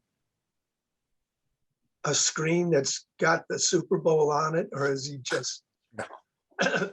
Well, no? I'll tell you, I think he was, am I thinking right? Was he 3 when the Eagles won the Super Bowl? And he could tell something exciting was going on because it was such an unexpected win from an underdog team, and the whole city went crazy. That he could tell that night that even his mom, who cares not at all for football, was screaming with joy because we couldn't believe that it happened. He watched that Super Bowl with us when we got him a tiny little plush football. It was the cutest thing, and he was trying to hold it, and he couldn't even hold it. No, it makes no sense to him. It was just a jumble of color, and we kept the sound down. And he only watched the first half maybe, and then we put him to bed. But Okay. well, that's part of the point, is just if you look at this sort of this artificial, this gladiatorial combat that's a corporate sort of entertainment. It's as corporate as it could possibly be, with so much money on the line, and regional fanaticism on the line. But it's also just a big whirl of color. Yeah, to a child, it's not a great combat to a child who doesn't care at all who wins. So I just wanted to capture the reality of that moment, because what else is going on at the beginning of February except that he smiles and the Super Bowl is about to come on? There's nothing else happening. So the sort of juxtaposition of these. There's so much depth, like, that's gestured to, still that's so lovely. Like, the world is deep with unwon battles, merciless and uncertain as our memories. It's just beautiful line that, it just evokes so much, that there's so much that we can't even measure, and that what we live with is what we can look at and measure. Yeah. Because he won't remember any of it. I mean, he doesn't remember anything from before age 4, maybe. No. And it's kind of sad, because then there's this year and a half where he hasn't been able to go to museums, which is one of his favorite things. We never got to take him to a movie. Yeah. And it's just so sad. We did take him to museums all the time when he was younger, and he doesn't remember it. No. He won't have memories of it. But again, this was a way of me locking in the one moment of something that is tender and fragile and fleeting, against this titanic macho competition. I mean, it doesn't get more gladiatorial or macho than that. No. So just the two together sort of struck me as something I would want to meditate on and work on a poem on. That was And in it, my book, it Last One undoes Out. it, holding the child like a little football. It really undoes the. Well, it's true. He was so tiny. I mean, I can't imagine that now. He's so big for his age, so powerful. He still wants to climb all over us, but he's so strong and so big. And but then I could, if I needed a free hand, I would just pick him up because he was swaddled. Because as you know, infants feel very comforted by being wrapped up like a little burrito where they can't move. Yeah. It's almost like being in the womb again, and they feel calmed by that. And so, and I could sort of hold him with one arm while I'm walking around doing other things. And it struck me at the moment that that was like the same way you hold a football like this. You protect the football from being seized or taken away from you with this gesture like this. Like You that. Yeah. realize you're about to ruin a whole sport for Yeah, many I'm people. sorry. Yeah. It's all about being a daddy. And can you say anything about the last couple of lines, because they seem so mythical, and I wasn't quite prepared for it, but they were so beautiful when, like you in lightning and rivers, I began. Yeah, well, it was again one of those things that just came out of nowhere, and it's almost like we talked about earlier in the program, coming back to life in a new way with a child, seeing the world in a fresh way, and having your senses and your experiences heightened. And then there's this level at which we are really made up of electrical impulses and water. And if you take the water away, we're about 2 pounds of dust. And if you take the electricity away, we don't live anymore. That's why Frankenstein was a big jolt of lightning brought him to life. Yeah. So on a very rudimentary materialist level, we really are water and electricity. And you look at a river from above, and then you look at the way lightning comes down and they move. The same way we move through time, in the same way he will continue to move through time, and the way I already had moved, flowed down that river. He's like a lightning strike opposed to my meandering Mississippi that has brought me down to wherever I am, Vicksburg at this point, wherever. And it also is one of those things that just came to me, and I almost have to explain it after the fact. So yeah, it doesn't have a clear rationale behind it because I didn't plan it. It doesn't need to. It's just beautiful. Struck me like lightning. It sort of struck me like a bolt out of the blue, as they say. And it just takes you back to your own beginnings, and reminds you that you were held by somebody that same way, swaddled the same way. It's easy. Well, it's not easy to forget. We never knew it. You can't remember it, so you can't forget it because you can't remember it, but it does take you back to that realization as if you're seeing it for the first time, because you couldn't have seen it when you were 1 year old or 2 months old. You don't remember what you saw. And so you're sort of seeing yourself at that age for the first time. So that is a way in which your child is giving you part of your own world back. I would think that you can't have a memory of, but you can experience through him. And also it's one of those moments that was quiet. His mother was napping. I was watching him. He was mostly just sleeping, which they do a lot of at that point, or he was awake obviously for that moment. So I could read. So I have him on my lap on a pillow and a book in one hand with the other hand on him, because otherwise I'd go crazy with the time passing if I weren't, trying to read a little bit. And in all the welter and confusion of that time and the busyness and the lack of sleep and all the other things, it's like when you have a quiet moment like that with the sun going down. And again, it's not really a magic hour like in the summertime of the painting we just looked at, because it was the winter and the sun just kind of sullenly comes up and drops back down again in this grayness. So it wasn't really a magic hour, but it was definitely that sadness of the light going out. And soon, because I hadn't gotten up to turn the electric light on yet, it was getting very dark in the room, and so it was just a moving moment when some different things I was thinking about sort of came together. Wow. Thank you. Great. See, it's rare that we get to... Go ahead. I think the poem was almost published as a favor by Measure magazine. I think it appeared after the book came out because nobody wanted to publish that poem. I sent it to everybody and nobody wanted it. Really? But I love that poem, so I still read it. I don't care if nobody wanted it.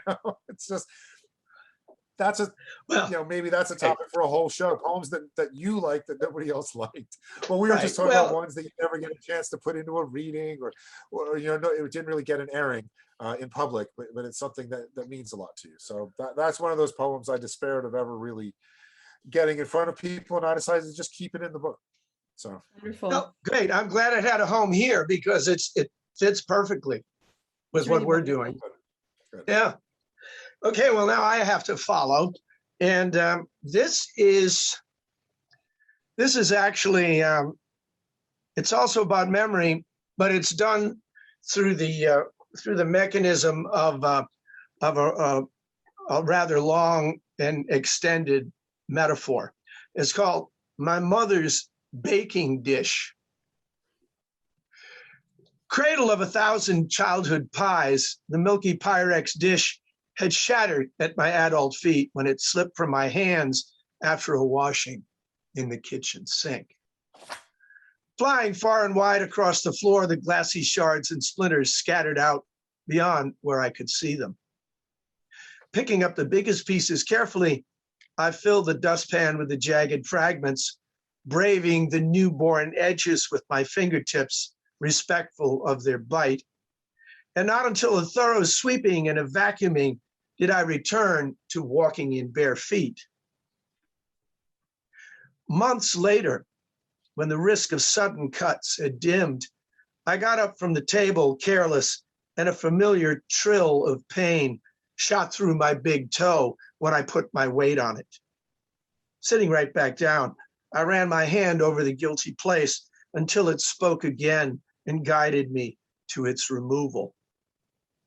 There, beside the blood, a sliver, white as milk, improbably against the odds, reminded me how memory returns out of proportion to its first importance.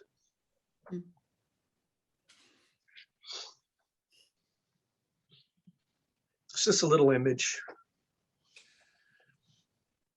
Well, it's a powerful image, and it's it's sort of like those poems about jigsaws that you see, like James Merrill has one, and it's like the missing piece, the missing pieces, and something that's whole shattered. Or it's like the golden bowl, Henry James, right? The shattering of the golden bowl. Yeah. It can never be put back the way it was again. It is Yeah, it's a very powerful image, even if it's someone's baking dish, just something breaking is very well, and you try to pick up, you try to take away the danger that follows it shattering. And really, when you go a couple of months walking barefoot in the kitchen, you think you've done a pretty good job. But yeah. damned if it doesn't come back and grab you. And Yeah. and that's kind of that's what the end of the poem is about, is that Right. is that some little cranny of memory can come back That's and the thing, yeah. just club you with something. So, Right. some emotion. It doesn't have to be pain, but I mean, memory works in peculiar ways, and many things you thought were well buried will come back. Oh yeah. So that's all that is. But anyway, okay, so now we're going into the final round. So what's your last presentation for us? Well, the last poem that I'm going to read is actually, I have a couple of poems that are about animals as surrogate children. So this is actually an animal poem, and it's about a piglet named Kevin. And basically, this is I don't know quite how to characterize this, but I think a number of my poems are humorous. And this poem was selected by the composer Laurie Laitman to be set to music. It's going to be sung, and it's going to be performed actually now in October in Philadelphia at a very nice festival for poetry set to music called Lyric Fest. Okay. And the name of this program is The Funny Bone. Nice. There's also going to be a setting of Mark Twain piece, and there's going to be a setting of my Piglet poem by Laurie Laitman. And I've seen actually the score, and And actually, there's going to be the pig is also going to be vocalized to some extent, which I can't imagine exactly how they're going to do that. But it's going to be sung, I believe, by a soprano, even though the main character, who's human, is a man. And I have to also confess, before I read this poem, that I made up almost nothing in it. I really was invited to a party to celebrate the birthday of this piglet, given by a well-fortuned man.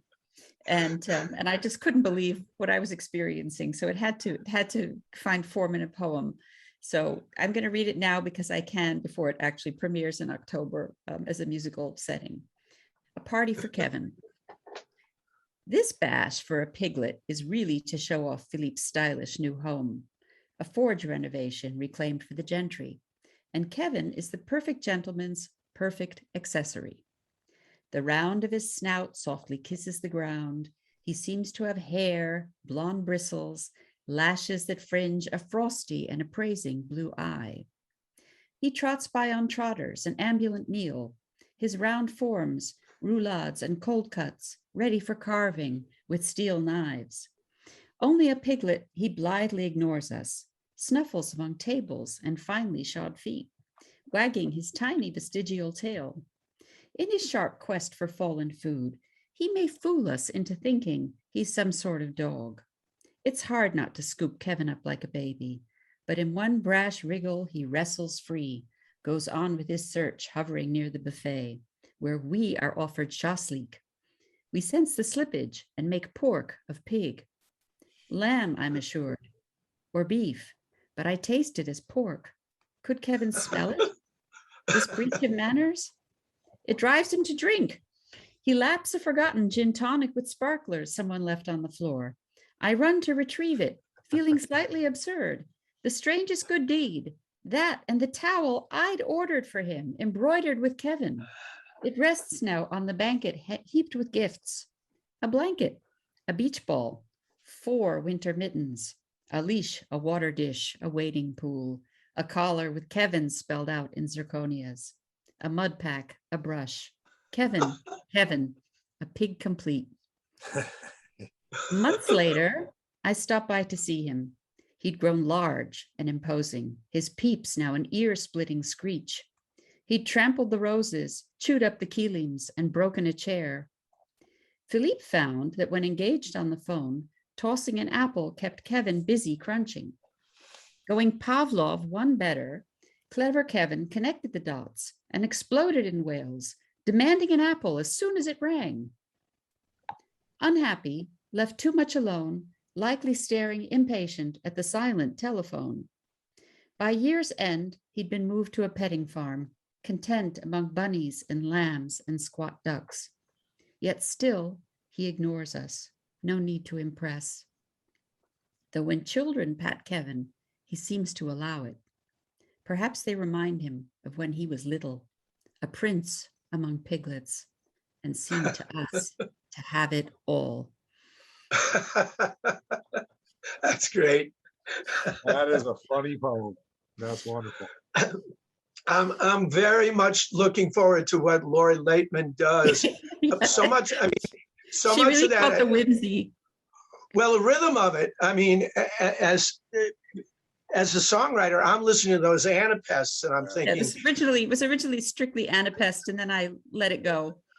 There are places, but it returns. It's there early on, and then there are some I-ams, and then but the anapests return, and it establishes such a strong rolling rhythm that it's going to be very interesting to see if she chooses to go with that or if she tries to work against it. So fascinating. Have you had other poems set by her, or is this your first? This is the very first poem by me ever to be set to music. I'm so honored and thrilled. I've never experienced this before, and I was so happy when I only heard sort of an electronic, sort of simulation of it, but I could hear that the melody really caught the whimsy of it, and I think there's going to be a piglet singing as well for the apple. So I think it's going to be very funny. And it's interesting that you heard it, because I really struggled with the form on this one. I wanted to write it in anapests, and and it was finally, you know, it was too confining. So I finally went for free verse, but there are very strong, yeah, as you said, there's very strong anapistic ghosts in it. But I think the only thing I made up was the zirconias on the collar. That's the only thing I made That's a up. nice touch. Everything else was taken from observation. That's a nice Wow. touch. And I changed the name of the owner because it scanned better. But I think that's also a good thing. Philippe was Hey, better. that's fair play. Yeah. Totally. And anyway, the owner is not portrayed in the most possibly flattering of lights. He's Well, he didn't portrayed- really do anything, you know, he just, you know, there was all this homage, you know, coming through the pig, which was kind of funny. As if But it he were really does for his sound- child. he does seem a snob, though. Well, I don't know if he's a snob. He's just, you know, he could throw a very fancy party. And he has children. He has, you know, a full life. But you know, he happened to have this pig named Kevin, and you know, and a pig that was extremely cute. You know, I could have supplied photos of that too. Actually, he was adorable. And I did actually go to see him at the petting farm, and he's huge now. So is this part of has this family had a procession of different pets? No, Because I think mostly dogs. Okay, because the piglet, it sounds like when he's small, he's a great pet, but his shelf life is rather short. And that if you want that experience, you're going to have to get another piglet. I think that's the pathos also of the story, because, you know, and why in my fancy, you know, Kevin recalls his childhood, you know, as being, you know, a princely time, you know, because he gets big and clumsy and constantly hungry, and, you know, is exiled to a farm. So it's a rather sad story in a way. But it's such a terrific topic for a poem. I mean, I can see why you felt you had to write it. And it isn't like any other poem you'll ever encounter, which is always refreshing. So well, this was you know, this was also one that, you know, I didn't send it to lots of places, but it wasn't taken up by any magazine. You have to find just the right editor who has a sense of humor. That's rare. yeah, no kidding. You know, that I like the fact there's the ominous discussion. What's the line? Ambulatory meal. An ambulant meal. Ambulant. An ambulant Oh, that meal. was Ambulant. Now that's so funny. Ambulant Yes. meal. We get these forebodings that he might wind up on a silver platter with an apple in his mouth, and it's actually reassuring that he does go to a farm as opposed to a farm. Exactly. To a farm, which is what the people usually say when they're sending an animal away. It's going to the farm. So that's actually that builds a tension there in underneath all the humor that then gets released at the end. And congratulations with Lori's setting. I look forward to hearing that. She has promised me that she will one day set one of my poems. She was considering Last Rites, the one that I read earlier. But in the end, the soprano who had the final call on that commission for the BBC went with somebody else. And so I got my hopes up to the point where I was like, it might just happen. It didn't happen. I have been lucky enough to have stuff set by other people, but Lori is the one who has made herself, I think, into the preeminent composer of setting modern serious verse by people who actually know how to write. I agree. Yeah. And actually, this was a commission, you know, this was a commission she had. So, you know, and I sent her, I think, a sheaf of about, you know, 30 comic poems that I have. And she almost went with 2 epigraphs, you know, which she found very funny. So I'm very glad that she went for the longer poem, because I think Kevin deserves his day in the sun. Good. That's fantastic. Congratulations. Yeah. And it's going to have to be a rather involved. I mean, there's a lot of poem there, so it isn't going to be. It's not going to be 16 bars and you know, and let's go. You know, let's have lunch. This is going to be well developed. It'll be at a sprightly trot. Exactly. You know, Yes.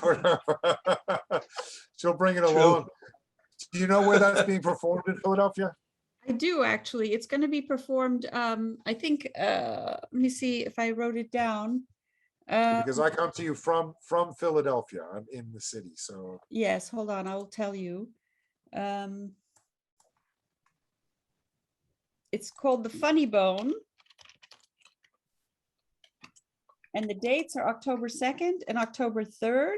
And I know That's the, they, is that on South Street? there's going to be two venues. The first venue is October 2nd at 4 p.m., the Presbyterian Church of Chestnut Hill. Okay, And the second one is going to be Academy of Vocal Arts. okay, And that will be October 3rd at 3 p.m. But if you look on the site of Lyric Fest, okay. connecting people through song, they have a lot of programs where lyrics are set to music and a lot of different composers. So it would be a good place, you know, to familiarize yourself with anyway, because they have more commissions. And this one is called The Funny Bone, and it also includes advice to youth, a setting of advice to youth. Okay. And Well, I this know is that very, originally they were going to stream it because of COVID. I don't know if that's still the case. It would be nice if they streamed it. Yeah, we're still not sure. this is timely because when this particular show airs live, it's going to be in the third week of September. So that'll be just immediately before the events that you're describing. So folks at home, you have time to go see and hear this. Yeah, and the name of the site is lyricfest.org, and the name of the concert is called The Funny Bone, but they have more concerts. That's great. I see I'm on the page of your commission right now. Yeah. Wow. Yeah. Poetry by Susan DeSola. Yeah, right next to Mark Twain, where I always thought I would be. You're an excellent company. Exactly. But I really recommend it because there might be more, they might have more commissions afoot. And then, you know, it's very good if we can get our poetry into music. I mean, they're brothers, sisters. I agree. Well, let's conclude our proceedings here, and then we can look forward to the early October events you described. Okay. So next to last, Ernie. Okay. This is a poem. It's okay. So this is called Lesser Feasts. This is the one poem of mine that is actually dedicated to my son Ian. So this is for Ian. So this was written not long after he was born, and so there's this period after the winter solstice, but before the new year, and after Christmas, when we enter this sort of dead time, you know, where although we are aware on a cerebral level that the light is getting longer each day, we don't feel it yet. It's hard to feel that light is coming back because the darkness is so pronounced and it's so cold. And then we call this the bleak midwinter, because once you get past those holidays, it's a tough haul. So this is a poem that is set at that time when light is returning, but we don't feel it just yet. Lesser Feasts. The house is cold today. A deep-rooted fortress. Foundation blocks of Wissahickon schist. Mica sparkling in late December sun. A hull, becalmed between two storms. Iced recess and an expectant clearness between mist and sleet, as if a brief peace had been won. For soup, I rend the Christmas turkey carcass, yank slick, sturdy strands apart, though some resist my hands as jellied fat, warmed, begins to run. The hard world yields little we may possess. Our newborn opens and fastens his fist. Happy, we sort a small steading for our son. Year's end, and lights begun to dispossess the exhausted dark. I trace his small wrist. May life, like light, be strong before it's done.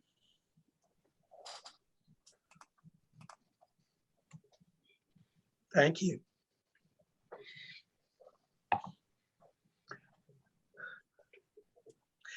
you've expanded from the capturing of a moment to the broader expanses, looking out across Right. across life and nature. And so this is a different kind of seriousness in this poem. And it's also kind of invocation because there's a wish presented at the end. Mhm. I felt it was like a prayer, really.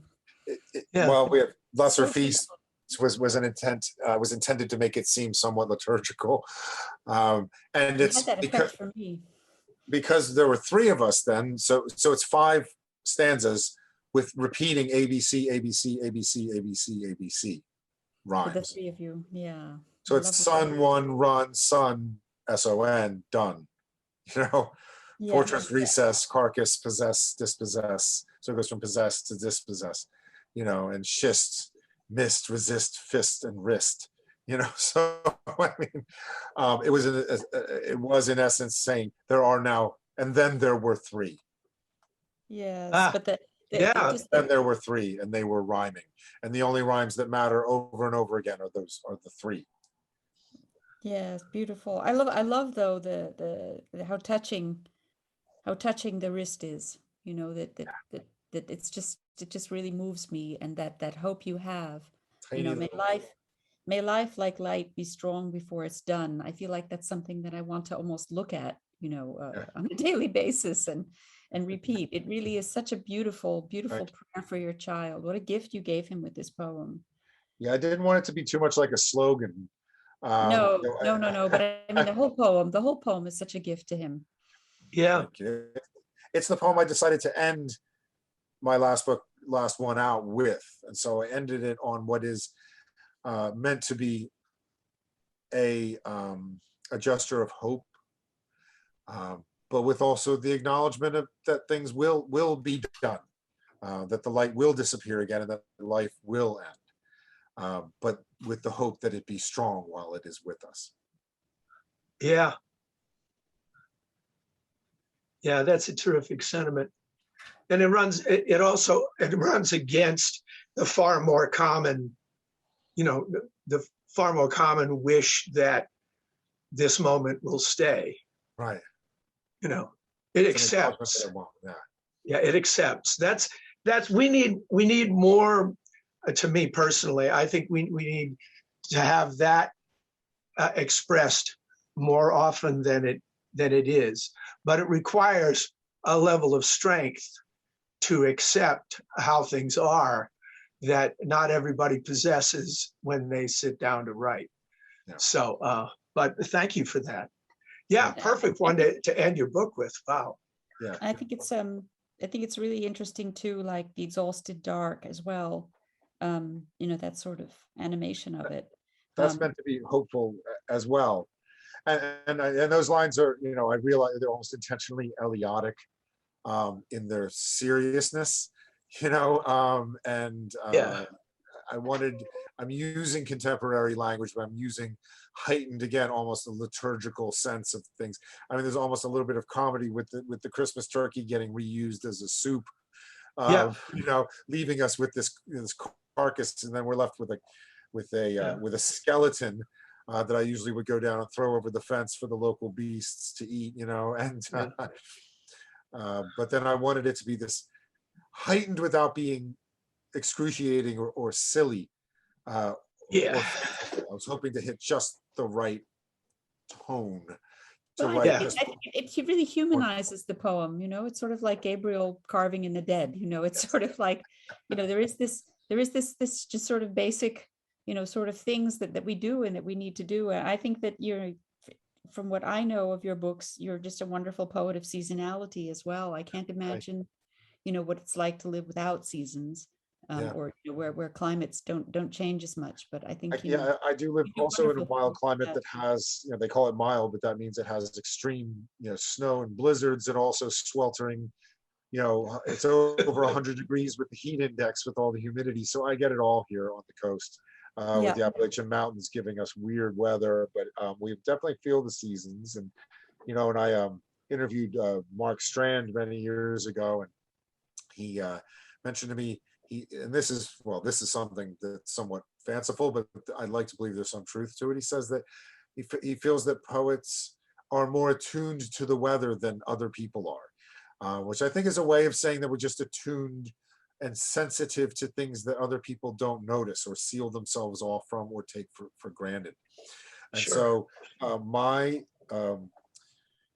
my mood is very heavily influenced by the weather and the season, and I try to find more the best. seasonal affective disorder, probably. Sure, that includes being a little sad in the winter. Yeah.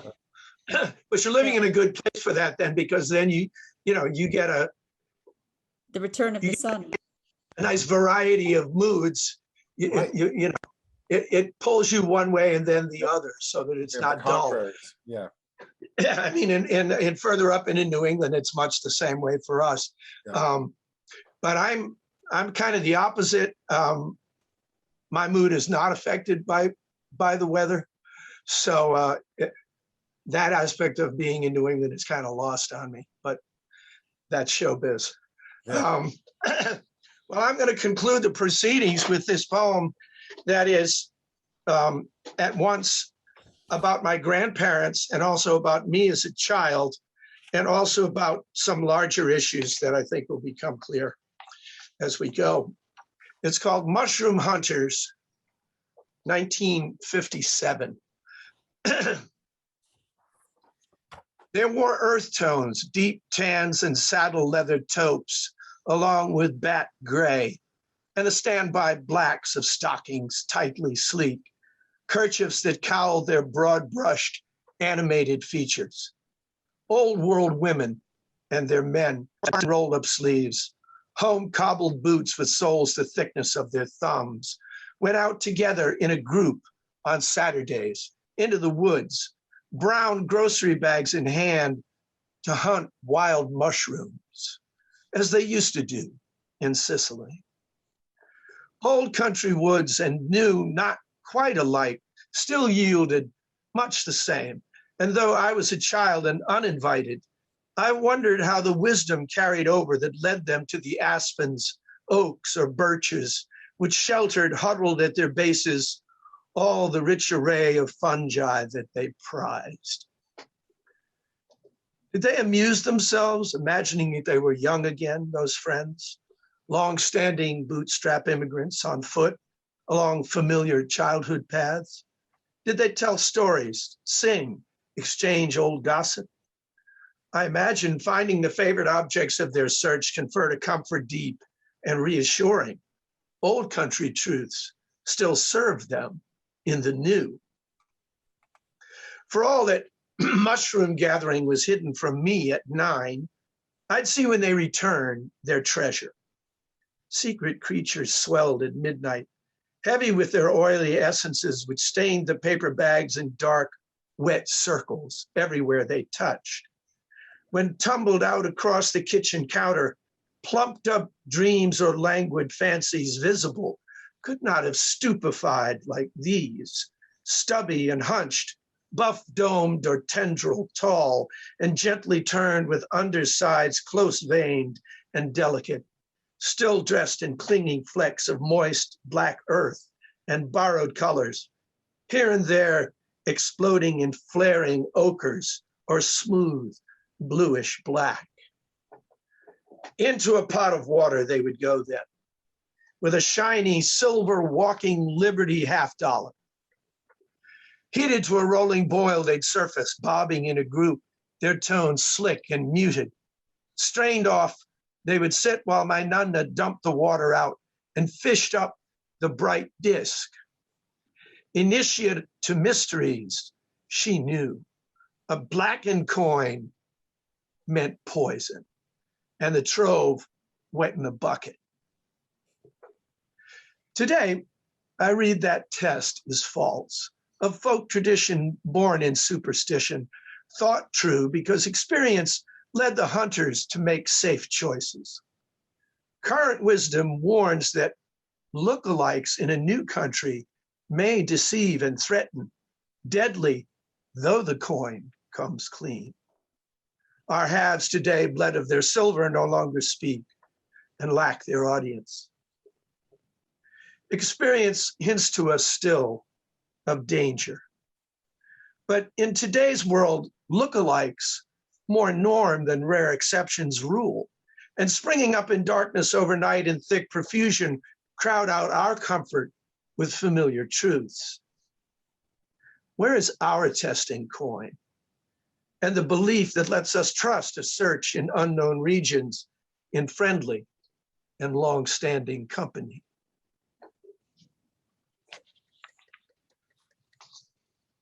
I know this poem already, and I think it's really truly one of the most remarkable descriptions of mushrooms I've ever read.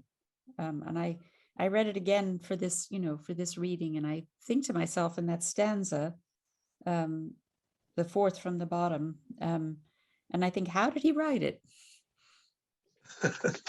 Really. The fourth from the bottom. Yeah, the close veined and delicate, still dressed in clinging flecks of moist black earth and borrowed colors here and there explode in flaring ochres or smooth bluish black. And I think, like, I'm just thinking to myself, what did Al do? Did he actually look at a bunch of mushrooms? Did he do this from memory? I think I did a quick search to look for some American mushrooms of the Northeast, but basically something like that is, it's very close to the mental state that I'm in when I'm writing music. It's a kind of a trance, where the rhythm carries you. Yeah, and I have that too. Yeah. Yeah, and that's the only way that I can describe it, because it was definitely not, it wasn't worked over. It kind of spewed. Because you animate them, but you don't anthropomorphize them. They're sort of alive, but they're not, they're not overly humanized. I just love mushrooms. I think they're magnificent creatures or forms or beings or whatever they are. And so this is kind of my homage to them. But what really made me write it was remembering that literally was what my grandmother used to do back in the days when silver coins were mostly silver. That they originally, I read that the efficacy of the test was supposed to be grounded in the fact that silver combined with something in the poisonous mushrooms to produce this black stuff that covered the coin. And I vividly remember seeing coins come out bright silver or come out dull black. And the one time that I remember it came out dull black, it was a big pot of mushrooms. I mean, there were pounds of mushrooms, and they were instantly tossed. So to find out years later that maybe that wasn't even true, it didn't matter to me, because of course what I'm trying to capture is the camaraderie of these old immigrants and how they tried to keep their world alive. And so for them, it was a trick, a test that worked. But it's also, I'm sorry, go ahead. Isn't there something more to it, though? I mean, because you point out that it doesn't always work. It's just a way. Okay, so we have this sense of inherited wisdom, maybe being at one time useful, but in a new place and new time no longer valid. So maybe the type of mushroom that did that in the old world is not the same one that's a perfectly safe one that you went through all this trouble to make, and then we throw it away because of this old test that doesn't work in the new place anymore. And the validity of inherited techniques, inherited practices, generation to generation, and the value of it. And it's almost like Turgenev and sort of fathers and sons, or I guess parents and sons is a better translation now, or parents and children. What is worth carrying on to the new generation, and what doesn't make sense anymore, and really is something that we should ignore and say, no, that doesn't work, grandma, grandpa, mom, pop. That doesn't work anymore. You're wrong. You think it works that way because you lived in a world where that was still true, and now we're navigating a new world. So all the sort of scintillating imagery, the sort of wonderful concrete imagery aside, I thought that was a very interesting way of discussing this. Like, what do we want to inherit and what do we want to not preserve? And Yeah. yeah, do we really want a testing coin, actually? Right. You Or know, is 'cause the that- testing coin valid? Or, you is know, a I testing mean, coin valid? But even if it were, I mean, isn't there something, you know, throwing away the whole pot for one bad mushroom? right, exactly. It raises a lot of questions, and everything that you said. Questions. Yeah. That was all stuff that I tried to put in there. But the other extra thing that I tried to put in at the very end is that whether we resolve the question of what we can bring from the past into our present that's still somehow valid, the many occasions where we can't bring something from the past into the present anymore, they haven't necessarily been replaced by methods of our own. So when it's rhetorical when I say, where are our testing coins? The Right. sense is we don't have them. At least in the past, right or wrong, they had Right. something that they believed in. The traditions. And we have not replaced those truths with new truths. And and so in a way, I'm lamenting our predicament. And then all of the other elements of how those people try to keep their culture together in a new world by staying together, and the way that we're now also fragmented. Yes. We don't have so many of the things that comforted them are no longer ours. So No, all that it's not came through. All that came through very, very, very well. I wasn't distracted by all the beautiful imagery as much as I enjoyed it. Well, thank you, because it does come around after you get the slick colors and stuff out of the way. It does come around to trying to say something, and that's what I usually do when I write about things from my childhood, is to try to capture what it was like then, but to go beyond that and try to reinterpret what that means for me in the modern context in the course of my life. And some things from my past still work and other things don't. And so I never just go to the past and stay there. I try to drag it back and say, well, what do we have now to replace it? And sometimes it's comforting and sometimes it's not. Yeah. So no, so anyway, this has been a really scintillating conversation. Thank you both.